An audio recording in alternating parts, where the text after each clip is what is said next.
I've spoken here 3 or 4 times. I recognize some of y'all from those previous presentations.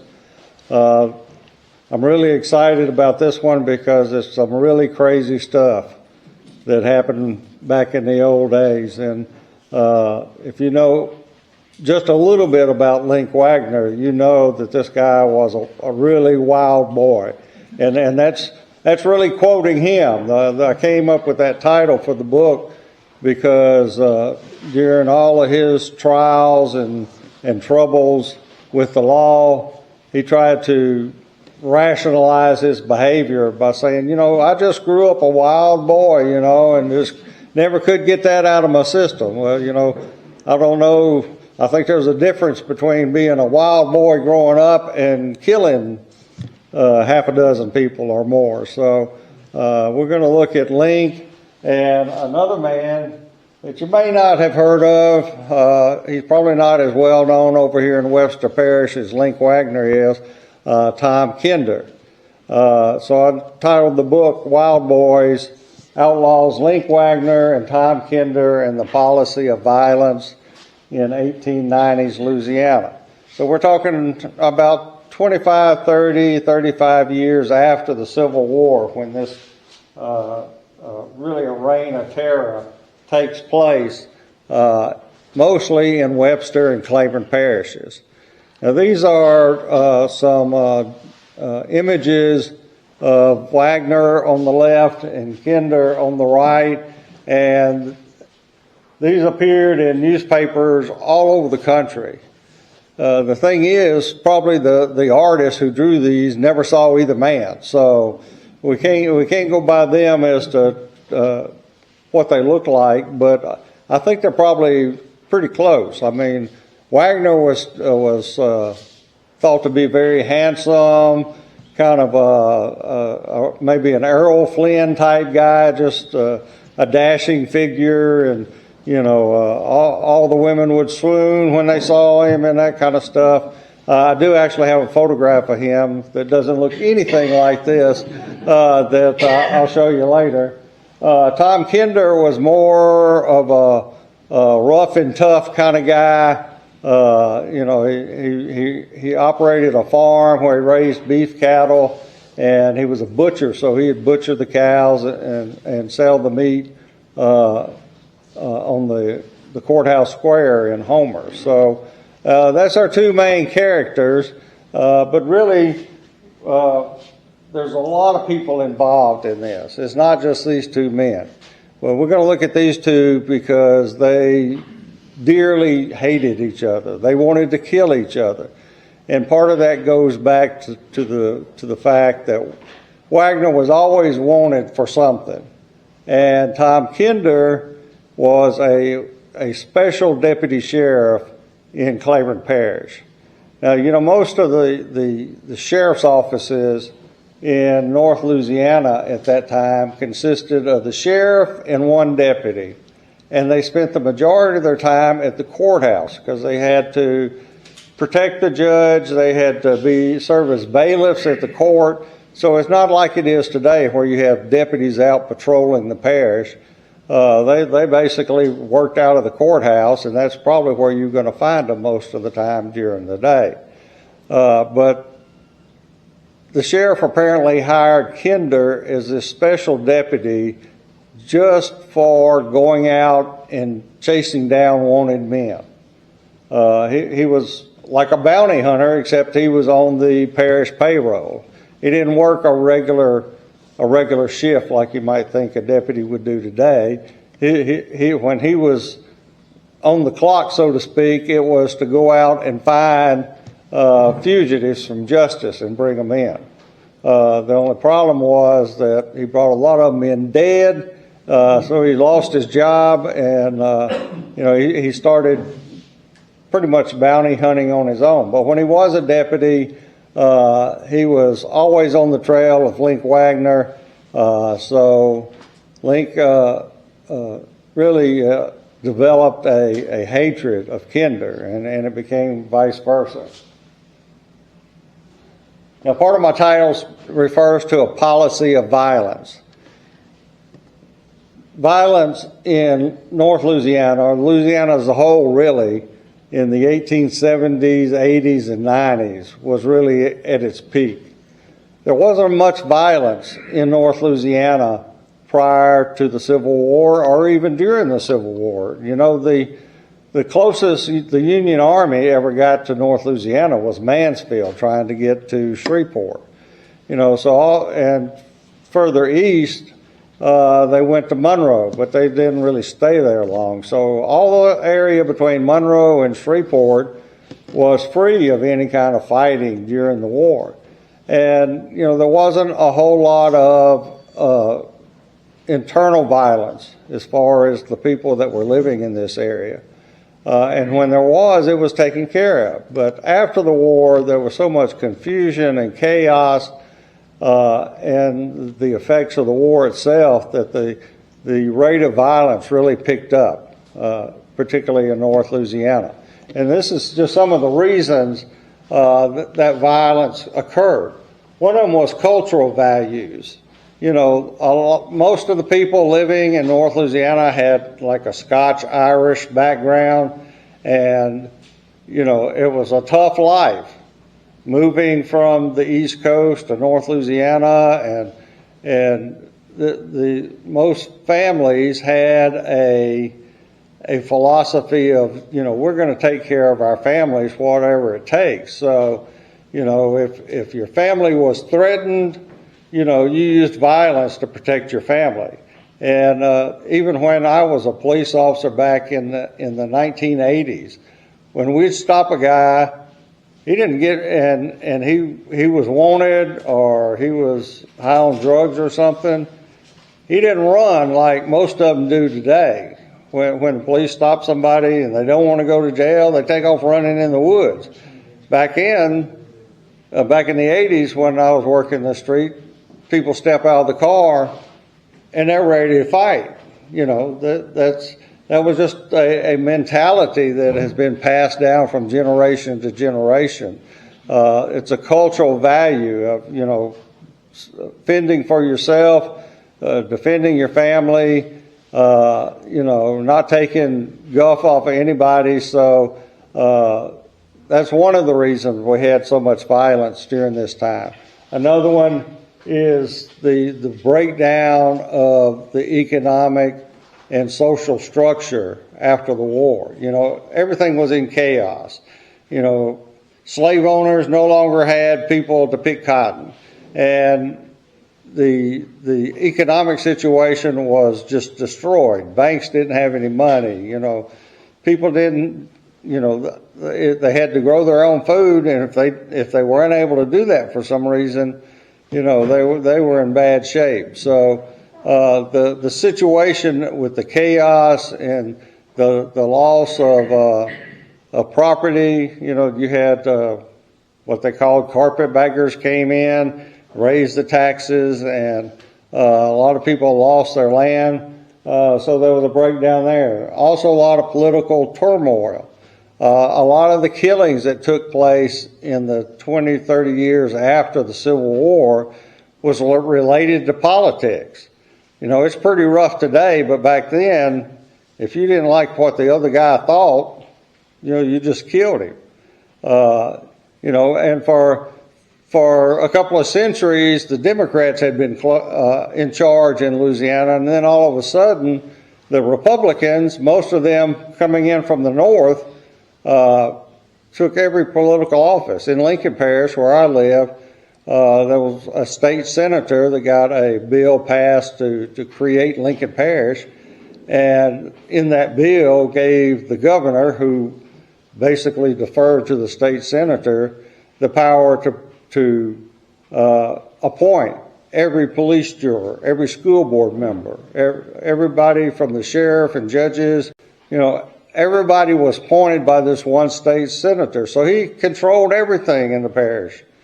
Of course, he came real close to getting killed a couple of times, but you know, that was the turmoil that existed as far as politics. You had a lot of racial tension. You know, all through the time of slavery, there were whites that were afraid of a slave uprising, or what would happen if the slaves were ever freed. And that distrust continued after the war. And there was, a great deal of animosity, particularly from former slave owners who now could no longer raise 1,000 acres of cotton because they didn't have the enforced labor that slavery provided. So there was a lot of cases where, a white man sees a black man coming down the road, there's a murder simply because they didn't want him to be free. And there's also corruption. Now, I know you can't believe that in Louisiana, that there was any corruption. But one of the books I have here is about the U.S. Cavalry, the 7th Cavalry actually, which was Custer's regiment, coming through North Louisiana and arresting politically active Democrats so that they wouldn't be able to campaign prior to the congressional election. And this was manufactured by a sitting U.S. congressman who actually forged search warrants and arrest warrants and gave them to the cavalry to go around arresting these people. So there was a little bit of corruption at that time. I mean, it was really a time when it seemed like every political leader was in it for himself. How much money can I make in the short time that I'm in power? And of course, there was corruption at every level. There was, law enforcement in some parishes was beholden to whoever had the most money, irregardless of what the law said. They deferred to the political elite in that parish. So a lot of reasons why there's so much violence going on at this particular time. And some of this was just plain old everyday crime. Jesse James and Cole Younger and their crew came through this area. They robbed 2 stagecoaches on the Wire Road near Arcadia. So there was more than just political and racial crime. There was also just plain old ordinary crime, and that's a lot of what Waggoner and Kinder were involved in. So we know a lot about Linc Waggoner, but there's a lot of things we don't know. We're not real sure of what his name was. He was named after Abraham Lincoln, we know that, and he was born in 1865 or 1866. Y'all all heard the Johnny Cash song, My Name is Sue. I think that was his father's mentality. Linc's going to have a tough life, and he needs a name where he's going to have to develop some muscle and some grit to defend himself. And, so he names him a name that was probably unique in Louisiana in 1865 as the war is ending. And, his father was a staunch Republican. They had moved to what was then Claiborne Parish, later became Webster Parish, up around Shongaloo, that area. And but we don't know whether his name was Lincoln Waggoner, Abraham Lincoln Waggoner. There's just no documents that actually give the name. When he would be arrested and charged, court records usually just say Linc. And sometimes it's spelled L-I-N-K and sometimes L-I-N-C. So we're just not real sure about his name. But he had 9 brothers and sisters. They worked a fairly good-sized farm in North Webster Parish. But the boys were always in trouble. Linc, who I believe was the youngest or the second youngest brother, got in more trouble than most of them. Now, this is a story that covers just about all of northwest Louisiana. This is the old Webster Parish courthouse on the left, the Claiborne Parish courthouse on the right, But this story takes us to Bossier Parish, Caddo Parish, Lincoln Parish. It affected a lot of people, and there was a great deal of fear of Linc Waggoner, but there was also a little admiration. I mean, the newspapers, the ones that were brave enough to write about him, usually used a lot of glowing terms to refer to him. I've kind of abbreviated this, but this is some of the quotes from some of the newspapers. Linc Waggoner, a daredevil, handsome man, over 6 feet in height, rode a horse like a centaur, one of the best marksmen in the country with a Winchester or a pistol, as graceful as a woman. Long black curly hair, and looked for all the world as a typical early day scout, referring to people like Kit Carson and so forth. Some say he was not as black as he was painted. His heart was full of tenderness. He only killed 6 to a dozen people, but he was a tender-hearted guy. Here's some more. Waggoner was a perfect type of manly beauty, as brave as a lion. For the past 5 years, he has been a terror in that country. Innumerable murders are laid at his door, and his robberies were the most daring. That might be the most accurate statement of those. Although I never found any robberies that he was involved in, but he definitely was involved in shootings and murders and horse stealing. But who knows what else? You know, from my 40 years in law enforcement, I know that if a rap sheet on a suspect's got 10 arrests on it, he's probably committed hundreds of crimes, because you're not even going to catch him 1 out of every 10. So there's no telling how many murders, how many robberies or horse thieving or whatever that he was involved in. This is the newspaper image that got sent around the country, and that's an actual picture of Linc Waggoner. Now, I don't know about his beauty. You women are going to have to tell me whether or not he fits the bill for that. But according to the family, that's supposed to be an actual photograph of him.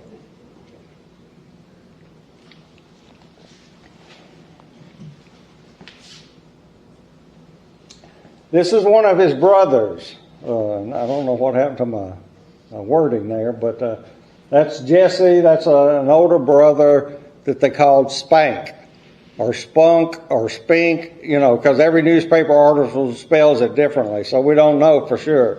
But he was involved in some of these escapades with Linc. Some of the other brothers, their names just never come up, so we got to assume maybe they weren't as bad as those two. This is some of their victims. These are the ones that we know that Linc was involved in. The first one is Tud Grider, who was actually married to one of Linc's sisters. And one of Linc's younger brothers, Matt, and Grider got into some kind of argument, and Grider kills Matt Waggoner. And it's ruled self-defense by the authorities, but it's one of those deals where the family never forgives. So it took a few years, but and Grider moves over to another parish.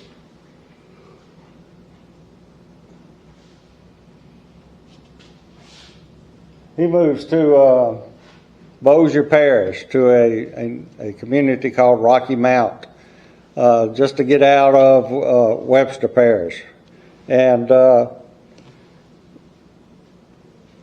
the remaining brothers, there's 5 of them, go over to see their sister and the brother-in-law, Grider.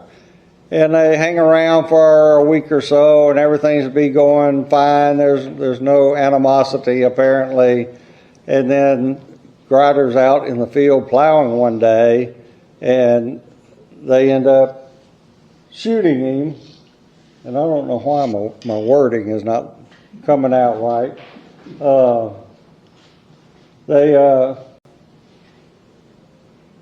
And it's revenge for killing Matt. And all the brothers get arrested. And let me see if I can work on this just a little bit.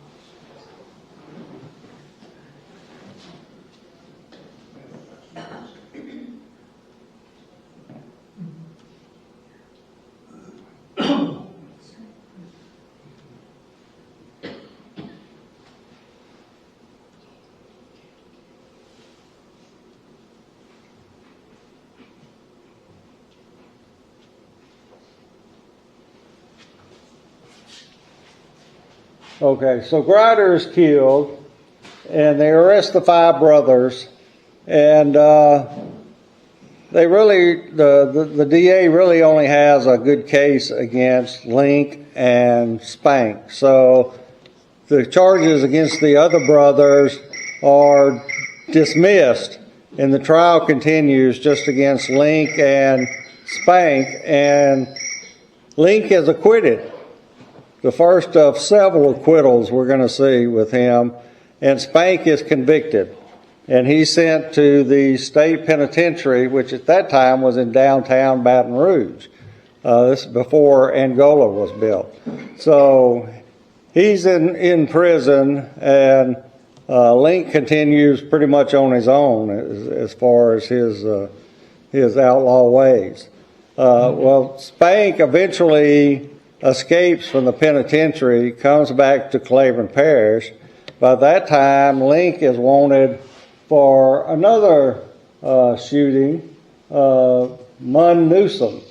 Now the Newsom story has several versions. One is that Linc was upset that Newsom had killed a puppy that they encountered when they were together one day. And the other story is that Newsom was upset because Linc killed the puppy. So we don't really know what started this, but they made a deal that they'd leave each other alone, but if one of them ever said a word to the other one, then the fight was on. So they're in a store, and back then most of the bars were actually in stores or drugstores, because you couldn't.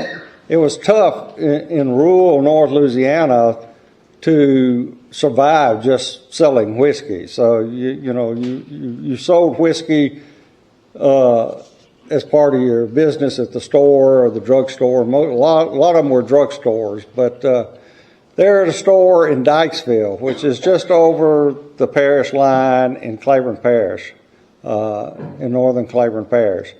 And Newsom is in there, and he has bought some friends some drinks, and a black man comes into the store, and he offers to buy him a drink. Well, Waggoner's there too, so he says, and you too, Linc, I'm going to buy you a drink. Well, he broke the rule. He said something to Linc, and he insulted him by offering the drink to the black man before he did to him. So Linc pulls out his gun and starts shooting. Doesn't even say a word, just starts shooting, because Newsom has broke the rule about we're never going to speak to each other again. Well, Newsom takes off out the building, and Linc's following him and ends up shooting him and seriously wounds him, but doesn't kill him.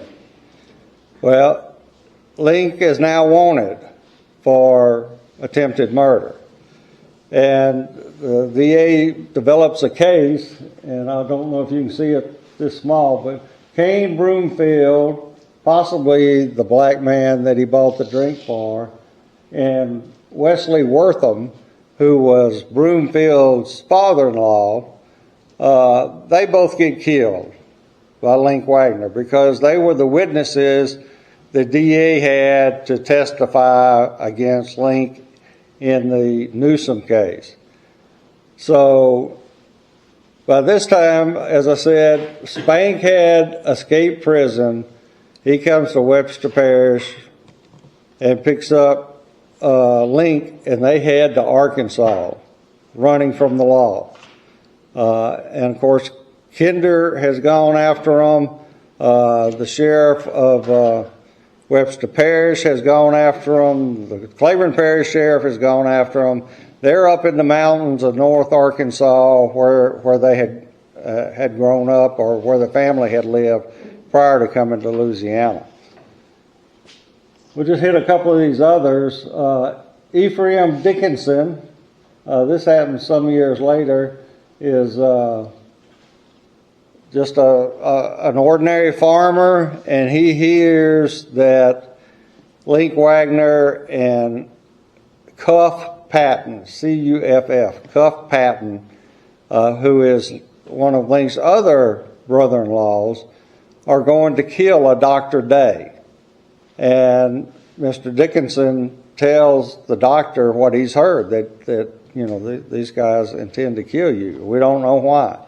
And they find out that Dickinson has said this, and Patton ends up killing Dickinson for snitching on him. And you know, so they're hiding out in Arkansas. Eventually, they're captured and brought back. Spank is sent back to the state prison in Baton Rouge. And unfortunately, not long after he's back in prison, a tornado hits Baton Rouge. And at that time, the prison had a wall around it. It's not barbed wire and that kind of stuff like that you see in prisons today. It's like a 20-foot high brick wall. That wall falls on the building Spank is in, and he is killed. So his life sentence went to a death sentence. Linc is placed in the Claiborne Parish jail, which was on the courthouse square. It wasn't actually in that courthouse I showed you. It was across the street. And, you know, by this time he's been accused of numerous murders.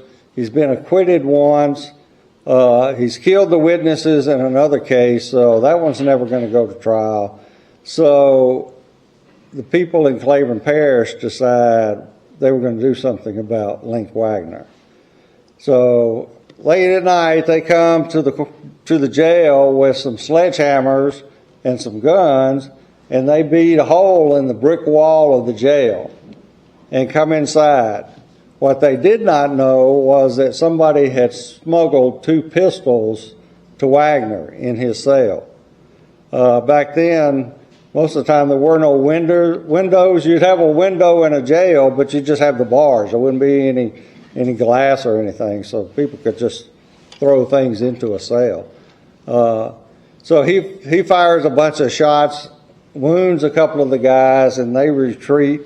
And of course, the sheriff can never figure out how the guns got in there, because he certainly didn't have them on him when he locked him up. But 2 young teenagers come up to the jail a few days later and say, those were our guns that Linc has in there. We didn't give them to him, but those are our guns and we'd like them back. And the sheriff said, I don't think so. You're not getting these back. So Linc eventually makes bail, and he jumps bail and disappears again. And, you know, so again, he's going for years now without being prosecuted for any of these cases. While he's out on bail, he ends up killing another man, or shooting another man named Holland. And this was more of another family grudge type situation, where Holland was renting a piece of property from the Waggoners. And he had found another piece of property he wanted to buy.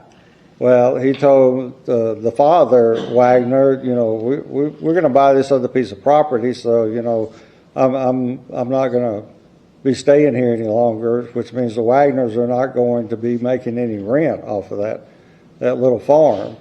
So Linc didn't take kindly to that. It was a slight against his family, so he goes to a house near the Hollands and comes in the front door, and the owner of the house, he's there by himself. He's sitting way in the back eating supper, and he sees Linc and says, well, come on back here and get something to eat. He's left the house, and his shotgun is missing, and his pistol is missing. Well, Linc apparently goes to the Holland house, and the front door is standing open, and Mr. Holland, they've got a newborn baby, so he's got the baby in his arms, rocking by the fireplace. The wife is outside feeding the hogs in the backyard. Well, the dogs start barking like crazy. They know somebody's out there by the way the dogs are barking. And the shotgun blast comes through the front door. And they hear the man talking, and he recognizes it as Linc Waggoner's voice, shoots him in the arm while he's holding the baby here. And the wife runs in the house. She goes and slams the front door shut, goes to the bedroom and retrieves Mr. Holland's Winchester rifle and takes it to him. And, finally the dogs calm down, and apparently Waggoner has left. So she runs for the doctor, which means she has to run several miles to a neighbor's house to get the neighbor to go get the doctor, and they end up having to amputate Mr. Holland's arm. So it's another case of Linc's being hunted. This time he runs to the family's residence in Nacogdoches, Texas. All the family has moved except for Linc because the father has been shot on the train depot here in Minden. He was on the platform and somebody shoots him, wounds him slightly. It's getting pretty hot for the family, so they all take off for Texas, and Linc's still hanging around here. Before you end the story on Linc, let's go to Mr. Kinder for a moment.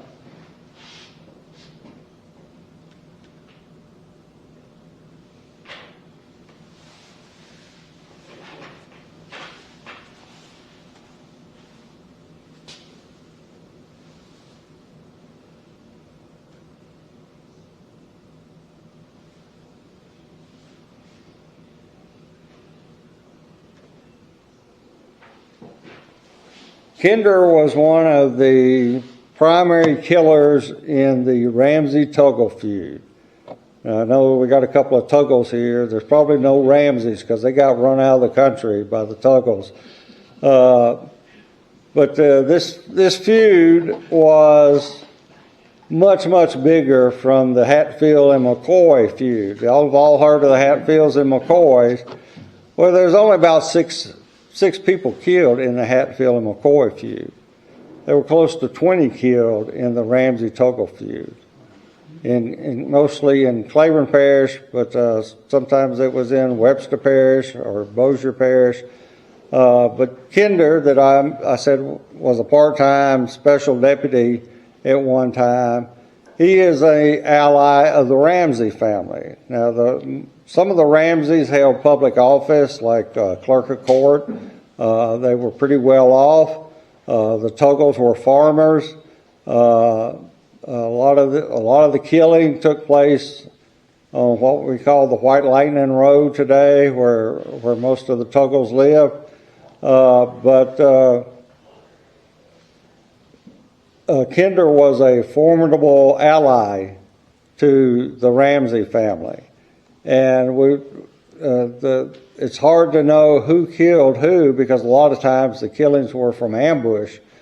But it appears that Kinder was responsible for a great number of the killings. And the number of cases where he did it right on the public square or in front of witnesses. So ends up that, like I said, close to 20 killed. Some of them Tuggle, some of them Ramsey, some of them innocent bystanders who got in the line of fire.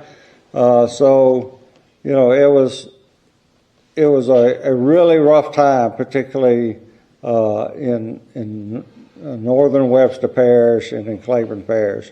And most of the newspapers wouldn't write anything about it. The few stories that you can find prior to the end of the feud, the newspaper stories are in newspapers far away from here. The Minden newspapers and the Homer newspapers would not write about this feud. They might report Joe Tuggle has been killed, but, you know, they wouldn't take any kind of stance in saying, you know, we need to stop all this violence or whatever. They were afraid.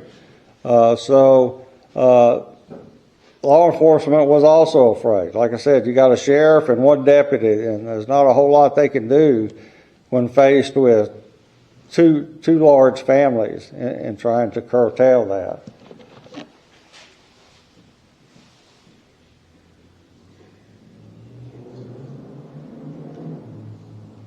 But the newspapers particularly out of state and New Orleans, Baton Rouge, wrote about this, and they had their own artwork. And of course, the artist who drew these had never seen any of these people. But this is Dr. Williams. He is one of the innocent bystanders that got shot.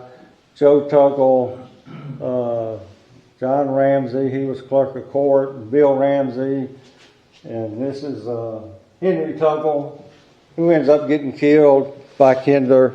You know, so it's a big, big story. It's just not a big story around here because of that fear. And so finally, they charge Kinder with killing Henry Tuggle. And the witness they have is Tuggle's 14-year-old son. Tuggle is out in a field and somebody pops up out of the weeds and shoots and kills him. The 14-year-old is standing there, knew Tom Kinder, recognized him. He's only about 20 feet away from him. So he gets arrested. So eventually Waggoner gets caught in Nacogdoches. The Webster Parish sheriff, who was named Reagan, goes down there, and with the local sheriff, they apprehend him and bring him back. So they both end up in the Webster Parish jail in adjoining cells. And Linc had the idea. He told the sheriff, if you'll just give us both Winchesters, we'll just shoot it out right here and, you know, probably solve at least one of your problems, maybe two of your problems. The sheriff didn't go for that, but so they're side by side, and they're going to have Kinder's trial first. Well, Kinder developed some kind of nervous condition. He's so sick that he can't even sit up in the courtroom. So he gets permission from the judge to lay down on a bench in the courtroom while they're having his trial. And, you know, there's just all kinds of witnesses that testify against him. The son, you know, people that put him in the neighborhood where the killing took place, all kinds of evidence. Well, he just gets worse and worse. They finally go and get some morphine from a pharmacy, and he's taking that. And also his brother is bringing him pints of whiskey to the jail. So he's taking alcohol and morphine, which is not a good combination, and he gets to the point they think he's going to die. Well, by this time, the jury is deliberating on whether or not he's guilty or not. Well, he does die that night, almost the same time that the jury finds him not guilty. You know, amount of evidence apparently was not enough evidence at that time. Well, Linc is in the cell next door, so the next morning, while they're toting Kinder's body out, they start his trial. You know, we've gone for years now, but all of a sudden we got to go immediately into the next trial. So they start his trial. They start picking a jury. Well, that night we have another jail break-in. They use sledgehammers, knock a hole in the side of the jail here in Minden, and they go in there, and he doesn't have any guns to protect himself this time. So he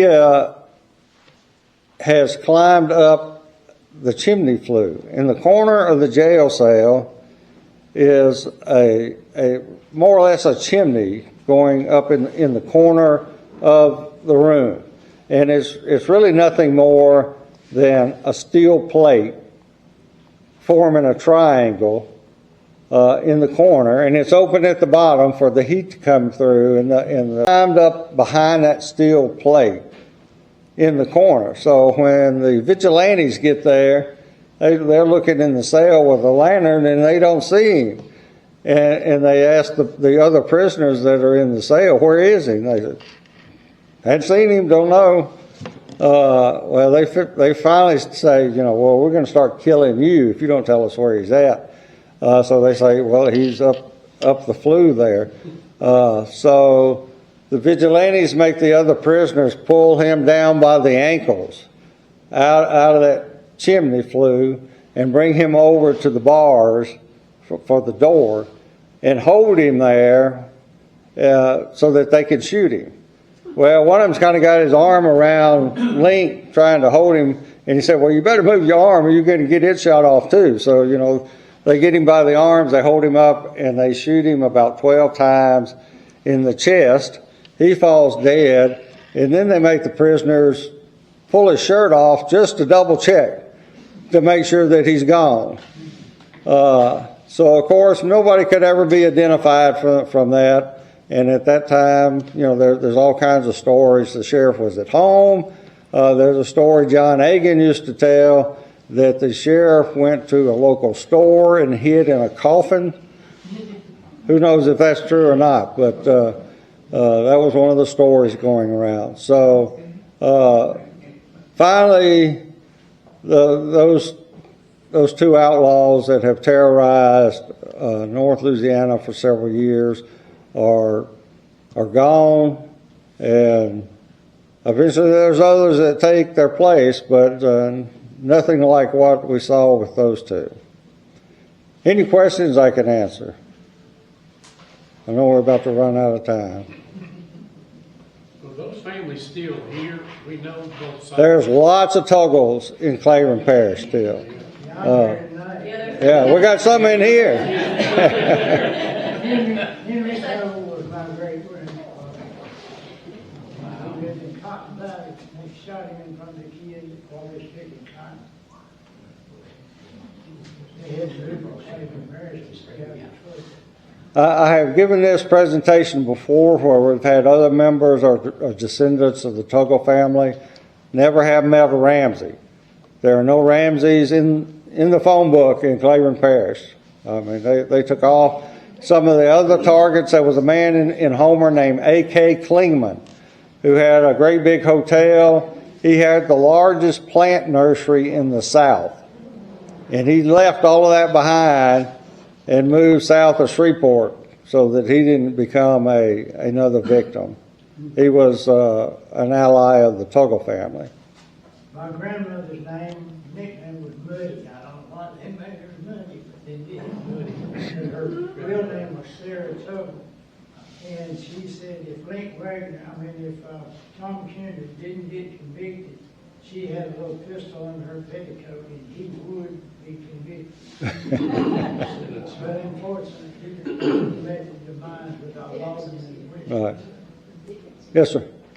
I live on Highway 79 between Homer and Minden, Right. and there's a Ramsey that owns a whole lot of property across the highway from me, Mike Ramsey. I don't know if he's related or not, but, you know, but, I'm in Claiborne Parish. but right.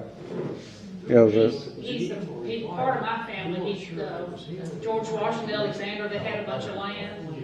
And the Ramseys, I think he's a descendant of his. okay. Yes, sir. Where is Linc Waggoner buried at?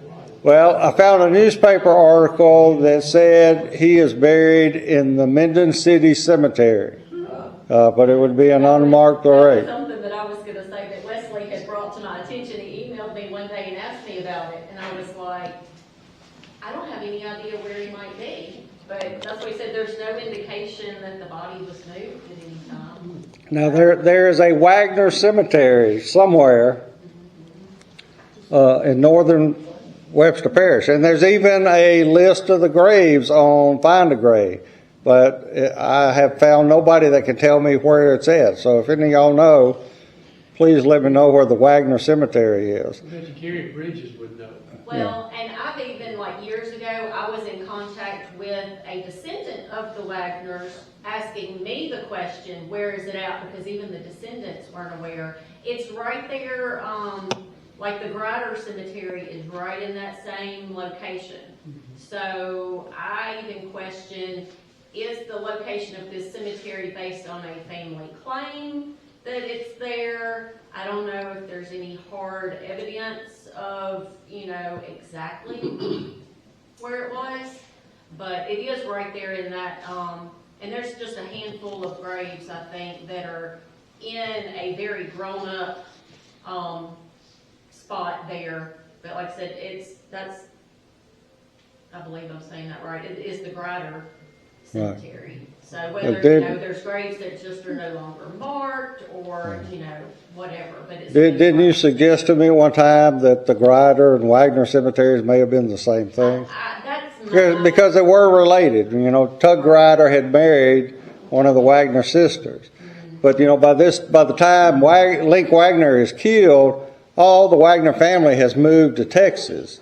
So there was nobody here to claim the body and put it in the family cemetery. That's why he was supposedly buried at the city cemetery. When they had the shootout on the courthouse square and the music teacher was killed or whatever he was, my family moved down to that little parish down there by Bunkie. They moved down there, the guys did, and stayed in a plantation home, which is still in operation today. Called Lloyd Hall, I believe. Lloyd Hall, exactly. And it's down there, and they stayed there and made a cotton crop for the family there, and they put them upstairs in the loft, and the cook that was there, she said, y'all sure been getting a heavy appetite here lately. And they said, well, you know, you're working and doing all this cotton. It's a 1,000-acre farm where he's still working. And so they stayed there for the whole crop for that year. But they went down to the little town below there, one of them, and the train come through, and somebody seen one of the Tugles there and reported that they were down there because they were looking for them for this shooting up there on the courthouse square. And so one day they were going along in the wagon, and somebody come behind them, and let's see, who was it? The family name is Hamilton. Was the big, they call her Hamilton or Hank or Kink or whatever. And he stepped out of the wagon with his shotgun and stepped over the woods. And when he rounded the corner, they didn't see him in the wagon. They turned around and went back to town.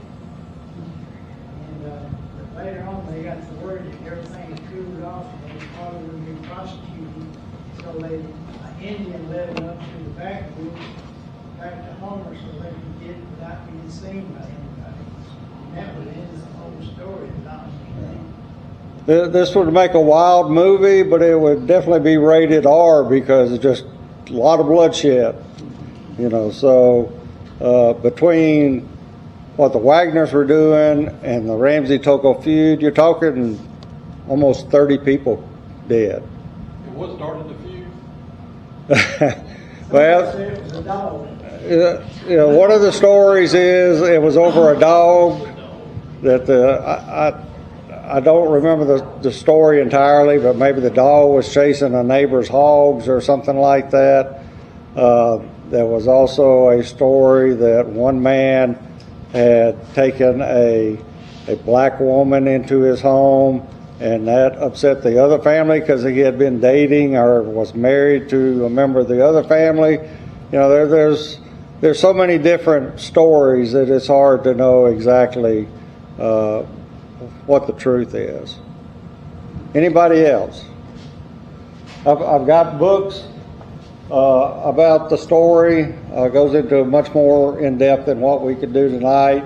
A lot of it is actual newspaper clippings covering the trials. Rather than me trying to explain something, I just give you the words of the time in some of these newspaper articles. So you'll be able to tell which part is my writing and which part is the newspaper articles. But it's a really crazy story, and I really enjoyed putting this together. But there's so much more to learn about what was going on during that time. But I've moved on to another period of time for a while, and I'll probably revisit this some more. I've got a couple of other books, and I've also got copies of our North Louisiana History Journal. These are free if you want to pick up one or two. I'm the editor of the journal now. Jessica is the secretary of our board of directors. We're trying to grow the organization. We got a meeting coming up.